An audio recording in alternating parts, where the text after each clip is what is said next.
लोक ज्ञान मौस हो गला नहिले Phulbani state bank manager jar दरमा 2 लाख कम ही नथिबो स्टेट बैंक मैनेजर से 8 कोटी टंका डिपार्टमेंट रे एप्रेशन करी अरेस्ट हो गला विष खाई मरिलानी निश्चय हैं ना नहीं नहीं पैसा सब नब सब पड़ी खाली आम कथा कुहा सब जो देह से केवल धर्म कर्म ही सांगे जीव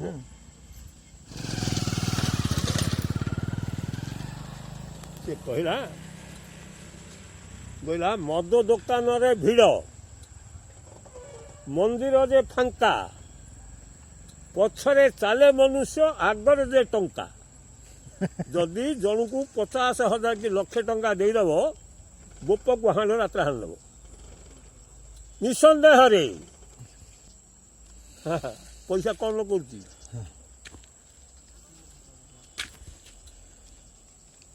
पैसा कथा नहीं जे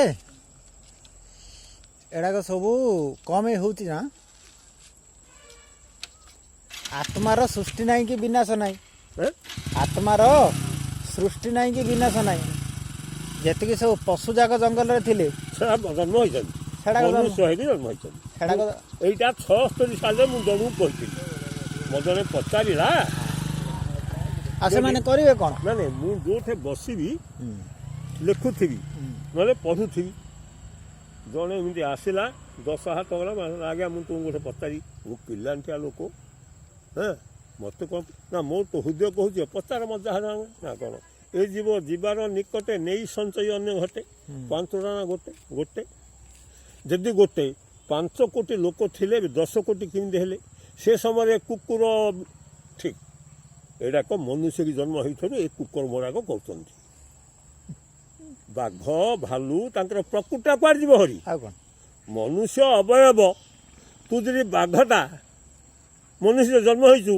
मांस रक्त का खोजबू ना कौन करू गला पुणी सेटा को धरिकी ए जुगरे कौन आउरी ताकू माने कौन हला ताकू कौन कहती ताकू जोगेले मांस मद मद खाइले कौन कर मारी क्या पिटबी क्या हाणि एक कथा कर ना जप कर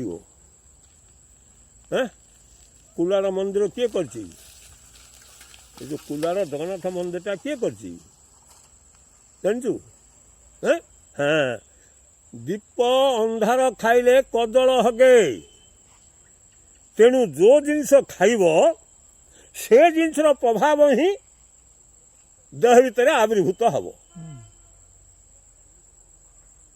जड़े बाबाजी से जड़े गोटे सेठर गुरु सेठ कला गुरुदेव ना कौन मो घर आसवा हो जा गुरुजी आसिले जमी आसिले हाँ नाना प्रकार व्यंजन फ्यंजन कर खाया पी तोस्त देला गंभीरी घरे खट उपर सेज सजेदेला बाबाजी से शोले तार गोड़ मंचाल देला हाईरे शोले ये पलि आसला निद भाजिला चित्ते चित्ते शोचती देखिले गोटे लुहा कंटारे एडिकी चंद्रका ताहारा सुनार ओहड़ी देखीदे सेटा को कोथळे पकईदे कहले बाबा मु चलिली ना हाँ आज्ञा गले मामूल आश्रम गले खा पी कले जहाँ खावा कथा फलमूल शोले राति पाइला झाड़ा गले दांत घसले गाधेले निर्मल स्वच्छ निर्मल हृदय हो गला से चंद्रकाटा हारटा धरी गले गले अरे कौन आज्ञा अकस्मात काली गले मु आसिली कौन तुमर कलुषित न मो पेटे पड़ी जो मुझे कलुषित काम कर तुम सुनाटा नहीं थी जिते झाड़ा हो गला से कलुषित गुड़ाक पड़ेगला बर्तमान मोर निर्मल हृदय तुम हारा तुम्हें नि तेणु जो खाद्य खाइब से कर्म कर से खाद्यर प्रभाव ही तो पड़ो तू जी अहरह आमिष खाइबू आमिष क्रूर प्रकृति ना आश्रित खाद्य ना भल कथा तो हाथ कि बाहर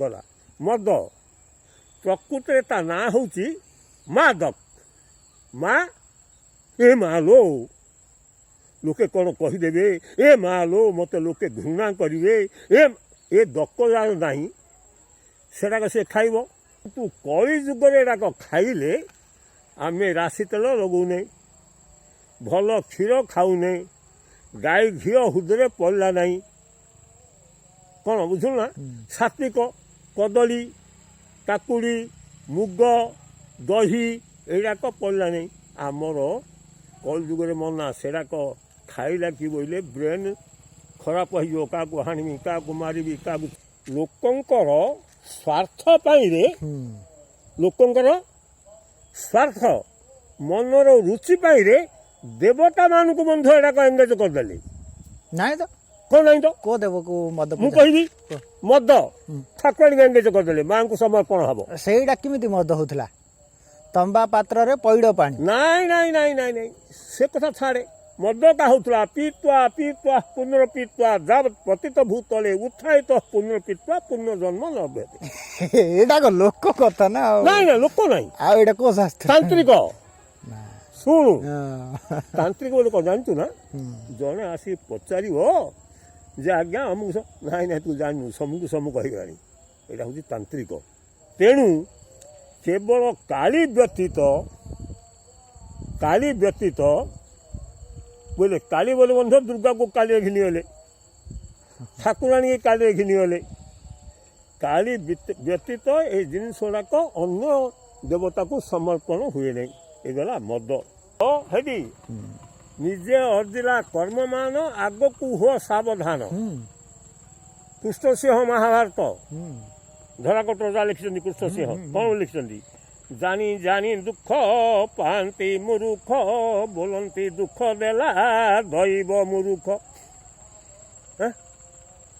ଜଣେ ଲୋକ ଯାଉଛି ତୁ ତାକୁ ଗାଳି କରିବୁ ସେ ତ ଢାଇ ଢାଇ ଚାର କରି ଦୋଷ ଅଛି ଜାଣି ଜାଣି ଦୁଃଖ ପାଆନ୍ତି ମୂରୁଖ ବୋଲନ୍ତି ଦୁଃଖ ଦେଲା ଦଇବ ମୂରୁଖ ତେଣୁ ମନୁଷ୍ୟର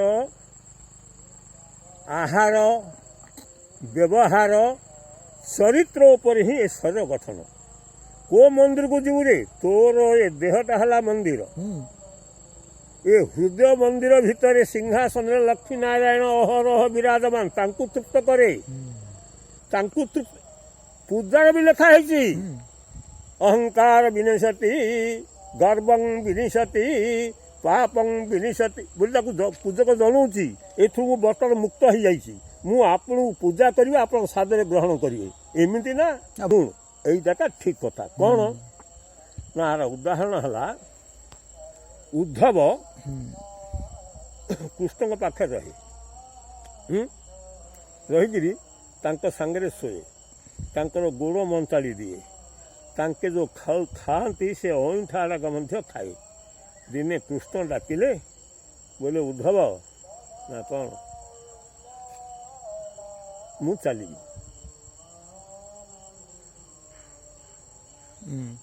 ନା ତୁମେ ଚାଲିବ ନା ହଁ କୁହାଯିବ ଆଜ୍ଞା ବୈକୁଣ୍ଠ ମୋ ଧାମକୁ ମୋତେ ହେଲେ ଟିକେ ତ୍ରାହି କର ଯଦି ମୋତେ ତତେ ତ୍ରାହି କରିବି ତୁ ମୋ କଥା କରିକିରି ବର୍ତ୍ତମାନ ବଦ୍ରିକା ପଳାହାରି ବର୍ତ୍ତମାନ ବଦ୍ରିକା ପଳାହାରି ସେଟା କାହିଁକି ଆଜ୍ଞା ତୋ ପାଦ ପଦ୍ମ ତୋର ଶ୍ରୀମୁଖ ଆଠୁ କ'ଣ ବଦ୍ରିକାଟା ଅଧିକ ନା ହଁ ଅଧିକ କାହିଁକି ଅଧିକ କ'ଣ କାହିଁକି କହିଲି ଆ ଦ୍ୱାରା ଆମେ ତ ଭଗବାନ ଚିନ୍ତା କରୁଛେ ନା ମହାପ୍ରଭୁ ତ୍ରାହି କର ବୋଲିକିରି ଯଦି ସେ ପାଖରେ ରହିଲେ ତାଙ୍କ ସହିତ ଯେ ଆମର ସବୁ ସମ୍ପର୍କ ହେଲା ତାହେଲେ ଆଉ ବଦ୍ରିକାର କାରଣ କ'ଣ କୃଷ୍ଣ ବୁଝେଇଲେ ତୁ ମୋ ପାଖରେ ରହିକିରି ମୋର ଉଚ୍ଛିଷ୍ଟ ଖାଇଲେ ମଧ୍ୟ ତୋ ମୁଣ୍ଡ ଉପରେ ଖେଳୁଛି ମାଇକିନା କ'ଣ କରୁଥିବ ପୁଅଟା ଆସିଲା ନା ନାହିଁ ସେ ଜମିଟା ଚାଷ ହେଲା ନା ନାହିଁ କିନ୍ତୁ ବଦ୍ରିକା ଗଲେ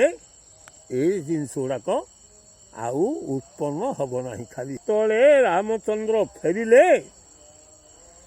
ଅଯୋଧ୍ୟାକୁ ସେ ଭିତରେ ମନ୍ଥରା ମଧ୍ୟ ଆସିଲା ସମସ୍ତେ ବସିଛନ୍ତି କିଏ କ'ଣ କହିବ ବୋଇଲେ ମନ୍ଥରା ଉଠିଲା କ'ଣ କହିବା ପାଇଁ ସମସ୍ତେ ବୋଇଲେ ରାମ ରଜା ହେବା ସମୟରେ ତୁ କହିଲୁ ଯେ ତାଙ୍କେ ବଣକୁ ଗଲେ। ଏବେ ଆଉ ଥରେ କ'ଣ କହିଲେ କ'ଣ ହେବ ତୁବ ବୋଇଲେ ମନ୍ଥରା ବସିକିରି ରାମ କହିଲା, ହେ ମହାବାହୁ, ଆପଣ ଯଦି ସ୍ୱୟଂ ପରମ ପ୍ରଭୁ ମୋତେ ଟିକେ କହିବା ପାଇଁ, ହଁ ହଁ ତୁ କହିପାରିବୁ, ଯାହା କହିଲା କହିବୁ। ସିଏ ଠିଆ ହେଇକିରି କହିଲା ମନ୍ଥରା ବୋଲା, କହ ରାମଚନ୍ଦ୍ର, ତୁମେ ବନବାସ ଯିବାରେ କାହାର ଭୂମିକା? ମୋର ନା କୈକେୟୀଙ୍କର? ସମସ୍ତେ କହିଲେ ତୋର କୈକେୟୀଙ୍କର। ମନ୍ଥରା କହିଲା, ନା, ତୁମେ ବନବାସ ଯିବାଟା ଏକ ଦଶରଥ ତମ ବାପା, ଦୁଇ ହେଉଛି କିଏ ସେ ନା ବଶିଷ୍ଠ ଋଷି, ଆଙ୍କ ଦୁଇ ଜଣଙ୍କର ଭୂମିକାରେ ତୁମେ ବନବାସ ଗଲ। ଭିତରୁ ଗଲେ ହବ ନା। ରାମଙ୍କର ଗୋଟେ ୱାର୍ଡ ଅଛି ଜାଣିଛୁ ନା, ସେ ମର୍ଯ୍ୟାଦାବନ୍ତ ପୁରୁଷ। ସିଏ ମର୍ଯ୍ୟାଦାବନ୍ତ ପୁରୁଷ ରାମ ନାଇଁ କି? ଦଶରଥଙ୍କର ରାଜୁତି ସମୟରେ ଅଯୋଧ୍ୟାରେ 12 ବର୍ଷ ବନ୍ଦ ବର୍ଷା ହେଲାନି। ସମସ୍ତେ ହାହାକାର ହେଇଗଲେ, ଭଣ୍ଡାର ଖାଲି ହେଇଗଲା, ବିହନ ବୋଝ କିଛି ନା। ବିନା ବର୍ଷାରେ କ'ଣ ହବ? ପଚାରିଲେ ଜ୍ୟୋତିଷ ଡାକିକିରି ପୂଜ କ'ଣ କାହିଁକି ଏମିତି ହେଉଛି ନା, ଶନିଙ୍କର କୋପ ଦୃଷ୍ଟି ପଡ଼ିଛି। ହଁ, ଶନିଙ୍କର ମୋ ଦେଶରେ କୋପ ଦୃଷ୍ଟି ପଡ଼ିବାରୁ ବର୍ଷା ହେଉନି ନା। ଆଜି ଏକା ଶନି କଥା ବୁଝିବି ବୋଲି ସାଇଁକିନା ପଡ଼ିଲେ ହେରି ଶନି ସହିତ ଯୁଦ୍ଧ କରିବା ପାଇଁ। ଶନିଙ୍କର ଗୋଟେ ବଳୟ ଅଛି, ସୂର୍ଯ୍ୟ, ଶନି ବୋଲ ସୂର୍ଯ୍ୟ ନା, ଗୋଟେ ବଳୟ ଅଛି। ଯେମିତି ସେ ବଳୟ ପାଖକୁ ଯାଇଛନ୍ତି, ସେ ରଥ ତାଙ୍କର ଖଣ୍ଡ ବିଖଣ୍ଡ ହେଇଗଲା। ରଥ ଖଣ୍ଡ ବିଖଣ୍ଡ ହେଇଗଲା, ଶୂନ୍ୟରେ ଖସୁଛନ୍ତି। ରକ୍ଷା କର, କିଏ କୋଉଠି ଅଛ, ରକ୍ଷା କର ବୋଲିକି ଗୁଳାଳି କଲେ। ଉଚ୍ଚ ଗଛ ଉପରେ ଥିଲା କିଏ? ସେ ଜଟାୟୁ। ସିଏ ବୋଇଲା, କିଏ ଖସୁଛି ଏମିତି, କ'ଣ ଗୁଳାଳି କରୁଛି, ଯିଏ ହେଉଛି ହଉ, ତା ଜୀବନ ରକ୍ଷା କରିବା। ପିଠା ଦେଖେଇଦେଲା, ତାଙ୍କେ ଓହ୍ଲିଲେ। ଏମିତି ଓହ୍ଲିଲେ, କହିଲା, ଓହୋ ମହାବାହୁ, ଆପଣ କିଏ? ନା ମୁଁ ଜଟାୟୁ। ଓହ, ମୋ ପ୍ରାଣ ରକ୍ଷା କରିଦେଲ, ଆଜିଠୁ ତୁମେ ମୋର ମୈତ୍ର ହେଲ। କ'ଣ ମାଗୁଛ ମାଗ, ତୁମେ ଯାହା ମାଗିବ ମୁଁ ତୁମକୁ ତାହା ଦେବି। ତୁମେ ଯାହା ମାଗିବ। କହିଲା, ଆଜ୍ଞା ମୁଁ ତ ପକ୍ଷୀ, ମୁଁ ଆପଣଙ୍କୁ ଆଉ କ'ଣ ମାଗିବି, କ'ଣ ଦେବେ? ଗୋଟେ କାମ କରନ୍ତୁ ନା, କ'ଣ ଆପଣଙ୍କର ବଡ଼ ପୁଅଟାକୁ ମୋତେ ଦେବେ। ଆପଣଙ୍କର ବଡ଼ ପୁଅଟାକୁ ମୋତେ ଦେବେ। ପୁଲାରୁ ଇଏ ତାଳି ମାଇଲେ। ଦଶରଥ ବୋଇଲେ, ମୈତ୍ରେ, ମୋର ସନ୍ତାନ ନାହିଁ, ଆଉ ତୁମକୁ ବଡ଼ ପୁଅ କ'ଣ ଦେବି? ଇଏ ବୋଇଲା, ନାଇଁ ହେ ମୈତ୍ରେ, ତୁମର 4ଟା ପୁଅ ହବ। ତୁମର ନା, ଯଦି ମୋର 4ଟା ପୁଅ ହବ, ତାହେଲେ ମୁଁ ତୁମକୁ ନିଶ୍ଚୟ ବଡ଼ ପୁଅକୁ ଦେବି। ଧର୍ମ ହିଁ ସାକ୍ଷୀ। এইটা হচ্ছে তার উপাদান। মলা আসিকি পানি দেলে, মুখ আগে নেইকি দাহা কলে, ইন্দু ফଳରେ ପିଣ୍ଡ ଦେଲେ। ଦଶରଥଙ୍କର କରିଛନ୍ତି। ଧର୍ମ ମର୍ଯ୍ୟାଦାବନ୍ତ ପୁରୁଷ, ଇଏ ଧର୍ମକୁ ସାକ୍ଷୀ କରିଥିଲେ। ଭବିଷ୍ୟତରେ 4ଟା ପୁଅ ହେଲା। ଅତି କମନୀୟ ରାମ ମୂର୍ତ୍ତି, କୋଟି ବ୍ରହ୍ମାଣ୍ଡ ଶୋଭାକି ଘେନି ଅବତାର, ମଦନ ଯାର ପରିଚାର। ଦୋଳେ ଦେଖିଲା ଦ୍ରୁବାଦଳ ରାମ ଶରୀର। ରାବଣ ଦଶରଥ ତାଙ୍କର କମନୀୟ କାନ୍ତି ଦେଖିକିରି ଆଙ୍କେ ଲୋଭ ଏତେ ଆସକ୍ତ ହେଇଗଲେ ଯେ ସେ ରାମକୁ ଦେବା ପାଇଁ କେବେ ରାଜି ହେଲେନି। ଜଟାୟୁ ଜାଣିଲା ଯେ 4ଟା ସନ୍ତାନ ଦଶରଥଙ୍କର ହେଲା। ସେ ଘାଇକିନା ଆସିଲା। ଦଶରଥ ଅଛନ୍ତି, ମୈତ୍ରୀ ତୁମେ କହିଥିଲ ବଡ଼ ପୁଅକୁ ଦେବା ପାଇଁ, ଦିଅ। ବୋଲେ ତା ତ ଇଚ୍ଛା ନାହିଁ ଦଶରଥଙ୍କର। ସେ ପ୍ରି ପ୍ଲାନ୍ କଲେ। ବୋଇଲେ, ମୈତ୍ରୀ ମୁଁ ହଁ କରିଥିଲି, ତୁମେ ନେବା ପାଇଁ ହିଁ ମୋତେ ବାଧ୍ୟ। ମାତ୍ର କ'ଣ ହେଇଛି, ତୁମେ ପକ୍ଷୀ ନା। ପିଲାଟା ଅନ୍ତତଃ 3-4 ବର୍ଷ ମା' କ୍ଷୀର ନ ଖାଇଲେ ତାର ମେଧା ପରିପକ୍ୱ ହେବନି। 3-4 ବର୍ଷ ମୋ ପାଖରେ ରହୁ, ଆପଣ ଆସିକି ନେବେ। 3-4 ବର୍ଷ ଜଟାୟୁ ଅପେକ୍ଷା କଲା। ଠିକ୍ ଗଣି କରିକି ଆସିଲା। କ'ଣ ନା ଆଜ୍ଞା 4 ବର୍ଷ ହେଇଗଲା ଆଉ କାହିଁ ମୋତେ ତ କହିଥିଲ କାହିଁ ପିଲାକୁ ଦିଅ ନା ମୈତ୍ରୀ ତୁମର କାହେ ମୋତେ ଦିଅ ନା ଦେବି ଯେ ମୁଁ ମନା କରୁନି ତୁମର ଏକା ମାତ୍ରକ ଆମର ନିୟମ ଅଛି 4 ବର୍ଷ 4 ମାସ 4 ଦିନରେ ବିଦ୍ୟା ଆରମ୍ଭ ହେବ ସିଏ ବର୍ତ୍ତମାନ ଗୁରୁ କାମରେ ଅଛି ଶିକ୍ଷା କରୁଛି ତା ଶିକ୍ଷା ସରିଯାଉ ଶିକ୍ଷା ସରିଗଲେ ତୁମେ ତାକୁ ନେବ କେତେ ବର୍ଷ ସରିବ 14 ବର୍ଷ ହଁ ଠିକ୍ ଅଛି ହେଲେ ମୁଁ 14 ବର୍ଷ ଆସିବି ପଡ଼ିଲା ହେବି ଜଟାକୁ ଠିକ୍ ଯେ 14 ବର୍ଷ ହେଲା ଜଟାକୁ ଆସିଲା ମୈତ୍ରୀ ସେ କହିଥିଲ 14 ବର୍ଷ ପରିପୂର୍ଣ୍ଣ ହେଲା କାହିଁ ମୋତେ ରାମକୁ ଦିଅ ବୋଇଲେ ଜଟାକୁ ଛିଡ଼ା ହେଇଛି ଆଙ୍କେ ଘର ଭିତରକୁ ପଡ଼ିଲେ ହେଇରି ଦଶରଥ ଆଙ୍କ ମୁଣ୍ଡ ଆଉ କାମ କଲାନି କାହିଁକି ତାଙ୍କର ଦେବାକୁ ଇଚ୍ଛା ନାହିଁ ଏ ବିପଦରୁ ମୁଁ କେମିତି ଉଦ୍ଧାର ହେବି ବୋଲିକିରି ତାଙ୍କ ମୁଣ୍ଡ ଆଉ କାମ କଲାନି ବଶିଷ୍ଠଙ୍କୁ ସ୍ମରଣ କଲେ ବଶିଷ୍ଠ ଆସିଲେ କ'ଣ ହେଲା ନା ଘଟଣାଟା ୟା ସିଏ ଆସିକି ସିଂହ ଦ୍ୱାରେ ଠିଆ ହେଇଛି କଟାର କରୁଛି ମୋର ଇଚ୍ଛା ନାହିଁ ଓ ଏଇଟା ସିନା ନା ମୁଁ ତା ବ୍ୟବସ୍ଥା କରିଦେବି ବଶିଷ୍ଠ ଗଲେ ପଚାରିଲେ ଜଟାୟୁ ତୁମେ କ'ଣ କରୁଛ ନା ଆଜ୍ଞା ମୁଁ ରାମକୁ ନେବା ପାଇଁ ଆସିଛି ତୁମେ ରାମକୁ ନେବ ନା ହଁ କାହିଁକି ଆରେ ବାପ ଆଉ କାହିଁ ଦେଲୁନି ଦେଲୁନି ହଁ ସେଠି ଇଏ